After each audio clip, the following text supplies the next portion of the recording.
ಪ್ರೀತಿಯ ವೀಕ್ಷಕರೇ, ನಿಮ್ಮೆಲ್ರಿಗೂ ನಮಸ್ಕಾರ. ನಾನು KJ ಹಳ್ಳಿ ಸುರೇಶ್. ದಿನೇ ದಿನೇ RSS ವಿವಾದ ದೊಡ್ಡ ತಾರಕಕ್ಕೆ ಏರ್ತಾ ಇದೆ. RSS ಈ ಸಂದರ್ಭದಲ್ಲಿ ಒತ್ತಡಕ್ಕೊಳಗಾಗಿದೆಯಾ ಅಥವಾ ಪ್ರಿಯಾಂಕ ಖರ್ಗೆ ಕೇಳಿರುವ ಪ್ರಶ್ನೆಗಳಿಗೆ ಉತ್ತರ ಕೊಡುವುದಲ್ಲದೆ ಕಾನೂನಿನ ಚೌಕಟ್ಟಿಗೆ ಒಳಗಾಗುವ ಮನಸ್ಸನ್ನ ಮಾಡುತ್ತಾ ಮಾಡಲ್ವಾ? ಹಾಗಿದ್ರೆ ಯಾಕೆ ಮಾಡಲ್ಲ? ಮಾಡೋದಾದ್ರೆ ಯಾಕೆ ಮಾಡಲೇಬೇಕು? ಇಂಥ ಪ್ರಶ್ನೆಗಳು ಹುಟ್ಟಿರುವ ಬಿಸಿ ಬಿಸಿ ಚರ್ಚೆಗಳು ಆಗುತ್ತಿರುವಂತಹ ಸಂದರ್ಭದಲ್ಲೇ ಬಿಜೆಪಿಯ ಸಂಸದರು ಈ RSS ವಿಚಾರಕ್ಕೆ ಸಂಬಂಧಪಟ್ಟಂಗೆ ಮತ್ತೊಂದು ವಿವಾದಾತ್ಮಕ ಹೇಳಿಕೆಯನ್ನ ಕೊಟ್ಟಿದ್ದಾರೆ. ಅದ್ರ ಬಗ್ಗೆ ಮಾತಾಡೋಣ.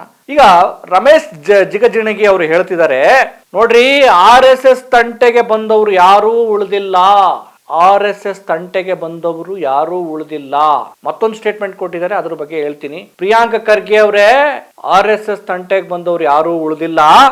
ಜೊತೆಗೆ ದಲಿತ ಮನುಷ್ಯನಿಗೆ ಯಾಕ್ರಿ ಬೇಕು ಇದು RSS ನ ಪ್ರಶ್ನೆ ಮಾಡೋದು? ದಲಿತ ಮನುಷ್ಯನಿಗೆ ಯಾಕ್ರಿ ಬೇಕು ಅಂತ ಕೇಳಿದ್ದಾರೆ. RSS ತಗೊಂಡು ದಲಿತ ಮನುಷ್ಯನಿಗೆ ಅದಕ್ಕೆ ಬೇಕು? ನನ್ನ ಪ್ರಶ್ನೆ ಅಪ್ಪ. ಸೋಮ ಆರಾಮಾಗಿ ಹೋಮ್ ಮಿನಿಸ್ಟರ್ ಮಾಡ ಅವ್ರ ಒಂದು ಮಿನಿಟ್ ನಾ ಹೇಳತ್ತಾನೆ ಕೇಳ್ರಿ.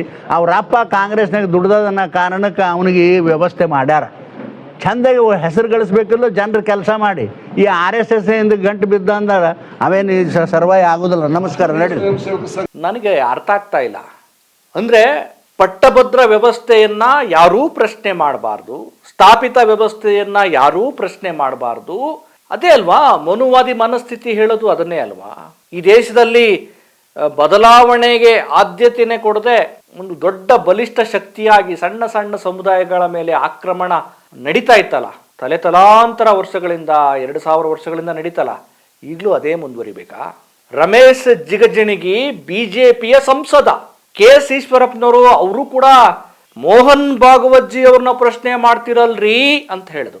ನಾವು ಹೇಳಿದ್ವಿ, ಮೋಹನ್ ಭಾಗವತ್ ಅವರೇ ಆಗ್ಲಿ, ಅಂಬೇಡ್ಕರ್ ಅವರೇ ಆಗ್ಲಿ, ನರೇಂದ್ರ ಮೋದಿ ಅವರೇ ಆಗ್ಲಿ, ಯಾರೂ ಪ್ರಶ್ನೆ ಅತೀತರಲ್ಲ. ಆರೋಗ್ಯಕರವಾಗಿ ಚರ್ಚೆ ಮಾಡುವ, ಆರೋಗ್ಯಕರವಾಗಿ ಪ್ರಶ್ನೆ ಮಾಡುವ ಹಕ್ಕು ಎಲ್ರಿಗೂ ಇದೆ. ಈಗ ರಮೇಶ್ ಜಿಗಜಿಣಗಿ ಹೇಳ್ತಾರೆ, RSS ನ ವಿರುದ್ಧ ಮಾತಾಡಿದ್ರೆ ತಂಟೆಗೆ ಬಂದ್ರೆ ಯಾರೂ ಉಳಿದಿಲ್ಲ, ಯಾರೂ ಉಳಿಯಲ್ಲ, ಯಾರೂ ಉಳಿದಿಲ್ಲ ಅಂತ ಹೇಳ್ತಾರೆ. ಏನದು ಹಂಗಿದ್ರೆ? ಏನು ನೀವೊಬ್ಬ ಸಂಸದರಿದ್ದೀರಿ, RSS ಸಂಸ್ಥೆ ಬಗ್ಗೆ ಪ್ರಶ್ನೆ ಮಾಡಬಾರ್ದಾ? ಈಗ ಕೇಳ್ತಾ ಇರೋದೇನು, RSS ಸಾಂವಿಧಾನಿಕ ಚೌಕಟ್ಟಿನ ಒಳಗಡೆ ಬರಲಿ ಅಂತ. ಅದನ್ನು ಕೇಳಿದ್ದೇ ನಿಮಗೆ ಸಮಸ್ಯೆ ಆಯ್ತಾ? ಈ ದೇಶದಲ್ಲಿ ಸಣ್ಣ ಸಣ್ಣ ಸಂಸ್ಥೆಗಳು ಕೂಡ ನೋಂದಣಿ ಮಾಡಿಸ್ಕೊಂಡು ವ್ಯವಹಾರ ಮತ್ತೆ ಆಡಳಿತವನ್ನ ಮತ್ತೆ ಅವ್ರದ್ದು ಪ್ರಕ್ರಿಯೆಗಳನ್ನು ನಡೆಸುವಾಗ ಒಂದು ಬೃಹತ್ತಾದ ಸಂಸ್ಥೆ, ವಿದೇಶಗಳಲ್ಲೂ ಶಾಖೆಗಳನ್ನ ಒಳಗೊಂಡಿರುವಂತ RSS ಸಂಸ್ಥೆ ನೋಂದಣಿ ಯಾಕೆ ಮಾಡಿಸ್ಕೊಳ್ಬಾರ್ದು ಅಂತ ಕೇಳಿದ್ರೆ ಯಾಕೆ ಸಿಟ್ಟು, ಅಸಹನೆ ಬಂತು? ಇದು ಒಂದಾದ್ರೆ, ಇನ್ನೊಂದು ದಲಿತ ಮನುಷ್ಯ ಯಾಕ್ರಿ ಪ್ರಶ್ನೆ ಮಾಡಬೇಕು ಅಂತ ಕೇಳ್ತಾರಲ್ಲ. ನೋಡಿ, ಈ ಮನುವಾದ ಮನಸ್ಥಿತಿ ಅಂದ್ರೆ ಇದನ್ನೇ. ಯಾಕೆ ದಲಿತರು ಬಲಿತರನ್ನ ಪ್ರಶ್ನೆ ಮಾಡಬಾರ್ದಾ? ಯಾಕೆ ದಲಿತರು ಈ ರಾಜ್ಯದ ಗೃಹ ಸಚಿವರಾಗಬಾರ್ದಾ? ಯಾಕೆ ದಲಿತರು ಈ ರಾಜ್ಯದ ಮುಖ್ಯಮಂತ್ರಿಗಳಾಗಬಾರ್ದಾ? ಯಾಕೆ ದಲಿತರು RSS ನ ಪ್ರಶ್ನೆ ಮಾಡಬಾರ್ದಾ? ಯಾಕೆ ದಲಿತರು ಮನುಷ್ಯರಲ್ವಾ? ಯಾಕೆ ದಲಿತರು ನಿಮಗೆ ಮನುಷ್ಯರಾಗೆ ಕಾಣ್ತಾ ಇಲ್ವಾ? ಈ ದೇಶವನ್ನ ಕಟ್ಟಿದವರು ದಲಿತರು, ಈ ದೇಶದ ಮೂಲ ನಿವಾಸಿಗಳು ದಲಿತರು, ಈ ದೇಶದ ಧಾರ್ಮಿಕ ಅಸ್ಮಿತೆಯ ಬಳ್ಳಿಗಳು ದಲಿತರು. ಆದ್ರೆ ಅವರು ಪ್ರಶ್ನೆ ಮಾಡಬಾರ್ದು. ದಲಿತರಿಗೆ ಯಾಕ್ರಿ ಬೇಕು RSS ನ ವಿಚಾರ? ಮೂಲ ಬುಡಕ್ಕೆ ಕೈ ಹಾಕಿದ್ರೆ ಜಾತಿಯನ್ನು ಇಟ್ಟುಕೊಂಡು ನಿಂದಿಸುವ ಮಾತಾಡೋದಿದೆಯಲ್ಲ, ಇದನ್ನೇ ಹೇಳೋದು, ಇದನ್ನೇ ಕೋಮುವಾದಿ ಮನಸ್ಥಿತಿ. ಈ ಕೋಮುವಾದಿ ಮನಸ್ಥಿತಿ ಹೇಗಿರುತ್ತೆ ಅಂದ್ರೆ, ಅದು ಬದಲಾವಣೆಯನ್ನ ಬಯಸೋಲ್ಲ. ನಾವು ಹೀಗೆ ಇರ್ತೀವಿ, ನಮಗೆ ಸಂವಿಧಾನದ ವಿಚಾರಗಳು ಬೇಡ, ನಾವು ಸಂವಿಧಾನದ ವಿಚಾರಕ್ಕೆ ಒಳಪಡೋದಿಲ್ಲ ಅಂತ ಹೇಳ್ತಾರಲ್ಲ, ಇದನ್ನೇ ಕೋಮುವಾದಿ ಮನಸ್ಥಿತಿ ಅನ್ನೋದು. ರಮೇಶ್ ಜಿಗಜಿಣಗಿ ಅವರೇ, ನೀವು ನಿಮ್ಮ ಪಕ್ಷವನ್ನ, ನಿಮ್ಮ ಪಕ್ಷದ ಮಾತೃ ಸಂಸ್ಥೆ RSS ಅನ್ನ ಬೆಂಬಲಿಸುವ ವಿಚಾರದಲ್ಲಿ ನೀವು ಈ ರೀತಿ ಮಾತಾಡೋದಿದೆಯಲ್ಲ, ಒಬ್ಬ ಗೃಹ ಸಚಿವರನ್ನ ಈ ರೀತಿ ನಿಂದಿಸೋದಿದೆಯಲ್ಲ, ಇದು ಸಂವಿಧಾನ ಬಾಹಿರ ಅನ್ನುವ ಅರಿವು ನಿಮಗೆ ಇರಬೇಕಿತ್ತಲ್ಲವೇ? ಈ ದೇಶದಲ್ಲಿ ಕಾನೂನಿಗಿಂತ ದೊಡ್ಡ ಸಂಸ್ಥೆಗಳು ಯಾವೂ ಇಲ್ಲ ಅನ್ನೋದು ನಿಮಗೆ ಗೊತ್ತಿರ್ಬೇಕಲ್ವಾ? ಮೂಲಭೂತವಾದ ಪ್ರಶ್ನೆಗೆ, ಮೂಲ ಬುಡಕ್ಕೆ ಕೈ ಹಾಕಿದ್ರೆ ಅಲ್ಲಿ ಜಾತಿ ವಿಚಾರ ಬಂದ್ಬಿಡುತ್ತೆ. ಪ್ರಿಯಾಂಕ ಖರ್ಗೆ ಅವ್ರು ಯಾಕೆ ಪ್ರಶ್ನೆ ಮಾಡ್ಬೇಕು? ಅವರು ದಲಿತರು. ದಲಿತರಾದ್ರೇನು, ಯಾವ ಜಾತಿಯವರಾದ್ರೇನು? ಅನ್ಯಾಯವನ್ನ ಕಾನೂನಿಗೆ ಒಳಪಡ್ರಪ್ಪ ಅಂತ ಹೇಳೋದನ್ನ ಒಂದು ಪ್ರಜ್ಞಾವಂತ ನಾಗರಿಕರ ಲಕ್ಷಣ ಅದು. ಆದ್ರೆ ಇಲ್ಲಿ ಜಾತಿ ತೆಗೆದುಕೊಂಡು ಬಂದ್ಬಿಟ್ಟಿದ್ದೀರಿ ನೀವು. ಸ್ನೇಹಿತರೆ, ಇದಾಯ್ತು. ಇನ್ನೊಂದು ಮಹತ್ವದ ವಿಚಾರ ಏನು ಗೊತ್ತಾ? ಆಮೇಲೆ ರಮೇಶ್ ಜಿಗಜಿಣಗಿ ಅವರು ಕೂಡ ದಲಿತ ಸಮುದಾಯದವರು. ಅಂದ್ರೆ ಈ ಕೋಮುವಾದಿ ಮನಸ್ಥಿತಿ ಹೇಗಿರುತ್ತಂದ್ರೆ, ದಲಿತ ಸಮುದಾಯದ ನಾಯಕನಿಂದ ದಲಿತ ಸಮುದಾಯದ ವ್ಯಕ್ತಿಯನ್ನ ನಿಂದನೆ ಮಾಡಿಸೋ ರೂಪದಲ್ಲಿ ಮಾತಾಡಿಸೋದು. ಇದನ್ನೇ ಕೋಮುವಾದಿ ಕುತಂತ್ರ ರಾಜಕಾರಣ ಅಂತ ಕರೆಯೋದು. ದಲಿತರಾದ್ರೇನು, ಕೂಲಿ ಕಾರ್ಮಿಕರಾದ್ರೇನು, ತಳ ಸಮುದಾಯಗಳ ಆದ್ರೇನು, ಆದ್ರೇನು, ಅಲ್ಪಸಂಖ್ಯಾತರಾದ್ರೇನು, ಎಲ್ಲರೂ ಕೂಡ ಈ ದೇಶದ ಸಂವಿಧಾನದ ಅಡಿಯಲ್ಲಿ ಬರ್ತಾರೆ. ಅವರೆಲ್ಲರೂ ಕೂಡ ಈ ದೇಶದ ಸಂವಿಧಾನದ ಆಶಯಗಳನ್ನು, ಕಾನೂನುಗಳನ್ನು, ನಿಯಮಗಳನ್ನು ಪಾಲಿಸಬೇಕು. ಇಲ್ಲಿ ಯಾರಿಗೂ ಸ್ಪೆಷಲ್ ಏನೂ ಇಲ್ಲ, ಎಲ್ಲರೂ ಸಮಾನರೇ. ದಲಿತರಾಗ್ಲಿ, ಬಲಿತರಾಗ್ಲಿ, ಮೇಲ್ವರ್ಗದವರಾಗ್ಲಿ, ಬಲಿಷ್ಠ ಜಾತಿಯವರಾಗ್ಲಿ, ಯಾರೇ ಆಗ್ಲಿ, ಎಲ್ಲರೂ ಕೂಡ ಇಲ್ಲಿ ಸಮಾನರು. RSS ನ ಪ್ರಶ್ನೆ ಮಾಡಿಬಿಟ್ರೆ ಅಲ್ಲಿ ಜಾತಿ ತಂದ್ಬಿಡ್ತಿರಲ್ಲ. ಮೊನ್ನೆ ಯಾವುದೋ ಒಂದು ಮಾಧ್ಯಮದ ಒಂದು ಬ್ರೇಕಿಂಗ್ ನ್ಯೂಸ್ ಪ್ಲೇಟ್ ನೋಡಿದೆ. ಪ್ರಿಯಾಂಕಾ ಖರ್ಗೆ ಅವರು ಈ ಗೃಹ ಸಚಿವರಾದ ನಂತರ ಅವರ ಲುಕ್ಕೇ ಚೇಂಜ್ ಆಗಿದೆ, ಅವರು ಸೂಟ್ ಹಾಕೊಳ್ತಿದ್ದಾರೆ, ಅವರ ಡ್ರೆಸ್ಸು ಇದಾಗಿದೆ, ಕೋಟ್ ಹಾಕೊಳ್ತಾರೆ. ಅರೆ, ಒಬ್ಬ ಮೈಕ್ರೋ ಕಮ್ಯುನಿಟಿ, ಒಬ್ಬ ಹಿಂದುಳಿದವನು, ಅವಕಾಶ ವಂಚಿತ ಸಮುದಾಯದ ಒಬ್ಬ ವ್ಯಕ್ತಿ, ಇನ್ಯಾರೋ ಒಬ್ಬ ವ್ಯಕ್ತಿ, ಅಲೆಮಾರಿಗಳು, ಅತಂತ್ರದವರು, ದಲಿತರು ಯಾಕೆ MLA ಗಳಾಗಬಾರ್ದೇನೋ, ಅವರು ಗೃಹ ಸಚಿವರಾಗಬಾರ್ದಾ?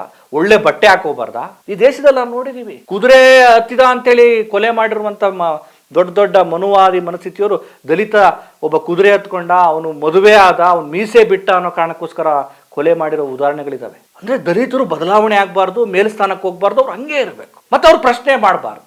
ಪ್ರಶ್ನೆ ಮಾಡುವ ಅಧಿಕಾರವನ್ನು ಕೊಟ್ಟಿರೋದು ನೀವು ಅಲ್ಲ, ಯಾರೂ ಅಲ್ಲ, ಯಾವ ಧರ್ಮವೂ ಅಲ್ಲ. ಪ್ರಶ್ನೆ ಮಾಡುವ ಅಧಿಕಾರವನ್ನು ಕೊಟ್ಟಿರುವುದು ಭಾರತದ ಬಾಬಾ ಸಾಹೇಬ್ ಅಂಬೇಡ್ಕರ್ ಅವರ ಸಂವಿಧಾನ. ಸಂವಿಧಾನಕ್ಕೆ ಅಂತ ಶಕ್ತಿ ಇದೆ. RSS ನ ಕಟ್ಟಾಕ್ಬಿಡ್ತಿದೆ ಅಂದ್ರೆ ಆಗಿದ್ರೆ ದೊಡ್ಡ ಸಂಸ್ಥೆ, ಅಷ್ಟು ಬೆಂಬಲಿಸುವಂತ ಒಂದು ಸರ್ಕಾರವೇ ಇದೆ, ಹಾಗಿದೆ. ಸಂವಿಧಾನಕ್ಕೆ ಎಲ್ಲವನ್ನು ಒಳಪಡಿಸುವ ಶಕ್ತಿ ಇದೆ. ಸಂವಿಧಾನದ ಆಶಯಕ್ಕೆ, ನಿಯಮಕ್ಕೆ ಯಾವುದೇ ಸಂಸ್ಥೆ ಹೊರಗಡೆ ಇರೋದಕ್ಕೆ ಸಾಧ್ಯವೇ ಇಲ್ಲ. ಅದನ್ನ ನಾವು ಅರ್ಥ ಮಾಡ್ಕೊಳ್ಬೇಕು. ಈಗ ನೋಡಿ, RSS 60,000 ದೈನಂದಿನ ಶಾಖೆಗಳಿದಾವೆ ರಾಜ್ಯದಲ್ಲಿ, ಆಮೇಲೆ ಇಡೀ ದೇಶದಲ್ಲಿ, ಆಮೇಲೆ 40ಕ್ಕೂ ಹೆಚ್ಚು ದೇಶಗಳಲ್ಲಿ ಇದರ ವಿಸ್ತರಣೆ ಇದೆ. ಒಂದು ಸಾಮಾನ್ಯ ಸಂಸ್ಥೆ ಅಂತ ಹೇಳ್ತಾರಲ್ಲ.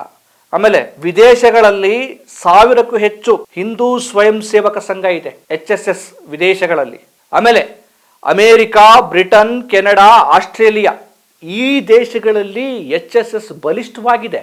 ನೋಡಿ, RSS ಎಷ್ಟು ದೊಡ್ಡ ಬೃಹತ್ತಾದ ವಿಶ್ವವ್ಯಾಪಿ ಹರಡಿಕೊಂಡಿರುವ ಸಂಸ್ಥೆ.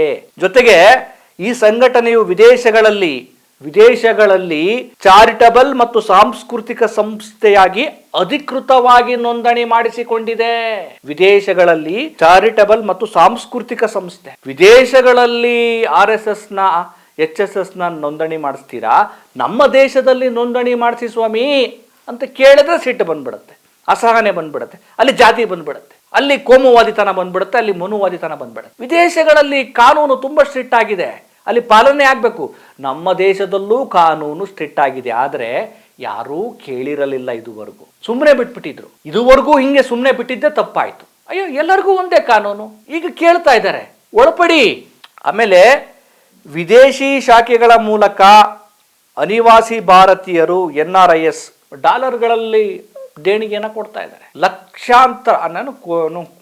ಕೋಟ್ಯಾಂತರ ರೂಪಾಯಿ ಮೌಲ್ಯದ RSSನ ಸಂಸ್ಥೆಯ ಕಚೇರಿ ಇದೆ. ಆಮೇಲೆ RSSಗೆ ಬರುವಂಥ ದೇಣಿಗೆ ಯಾವ ರೂಪದಲ್ಲಿ ಬರ್ತಾ ಇದೆ, ಎಷ್ಟು ರೂಪದಲ್ಲಿ ಬರ್ತಾ ಇದೆ, ನಮ್ದೇನು ಇಲ್ಲ, ನಾವು ಬರೇ ಸ್ವಯಂ ಸೇವಕ ಕೆಲಸಗಳು ಮಾಡ್ತೀವಿ ಅಂತ ಹೇಳಿದ್ರೆ ತೊಂದರೆ ಇಲ್ಲ. ಆದರೆ RSSಗೆ ದೇಣಿಗೆ, ಹಣದ ವ್ಯವಹಾರ ಬರ್ತಾ ಇದೆ, ಅದು ಪ್ರಶ್ನೆ ಆಗಿರೋದು.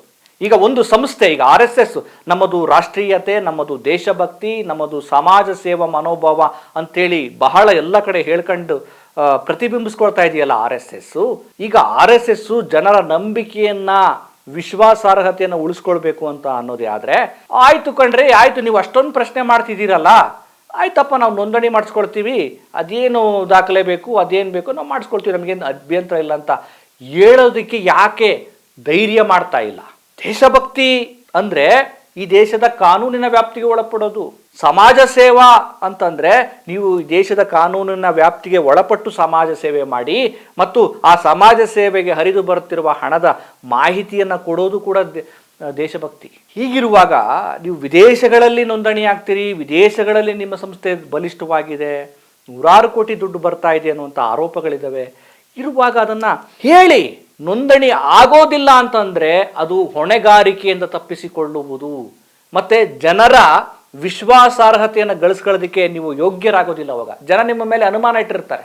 ಇಷ್ಟೊಂದು ಕೇಳ್ತಿದ್ದಾರೆ, ಇವರು ನೋಂದಣಿ ಮಾಡಿಸ್ಕೊಳ್ಳಿಲ್ಲ ಅಂದ್ರೆ ಏನೋ ಇದೆ ಕಣ್ರಿ ಅಂತ ಅಂದ್ಬಿಡ್ತಾರೆ. ಆ ಒಂದು ಕಳಂಕ ಹೋಗ್ಬೇಕು ಅಂದ್ರೆ ನೀವು ನೋಂದಣಿ ಮಾಡಿಸ್ಕೊಂಡ್ಬಿಟ್ರೆ ಆ ವಿಶ್ವಾಸಾರ್ಹತೆ ಮತ್ತೆ ಬಂದ್ಬಿಡುತ್ತೆ. ನೋಡ್ರಿ, ನಮ್ದು ದಾಖಲೆ ಇಷ್ಟಿದೆ, ನಮ್ಮ ಶಾಖೆಗಳು ಇಷ್ಟಿದೆ, ನಮ್ಮ ಶಾಖೆಯಿಂದ ಇಷ್ಟು ದುಡ್ಡು ಬರುತ್ತೆ, ನಮ್ಮದು ಇಷ್ಟು ವ್ಯವಹಾರ ಇದೆ, ನಮ್ಮದು ಇಷ್ಟು ದೇಣಿಗೆ ಬರುತ್ತೆ, ನಮ್ಮದು ಭೂಮಿ ಇಷ್ಟಿದೆ, ನಮ್ಮದು ಕಟ್ಟಡಗಳು ಇಷ್ಟಿದ್ದಾವೆ, ಮುಗಿತಪ್ಪ. ಹೇಳಲಿಲ್ಲ ಅಂದರೆ ಈ ಪ್ರಶ್ನೆ ಮತ್ತಷ್ಟು ಹೆಚ್ಚಾಗ್ತವೆ.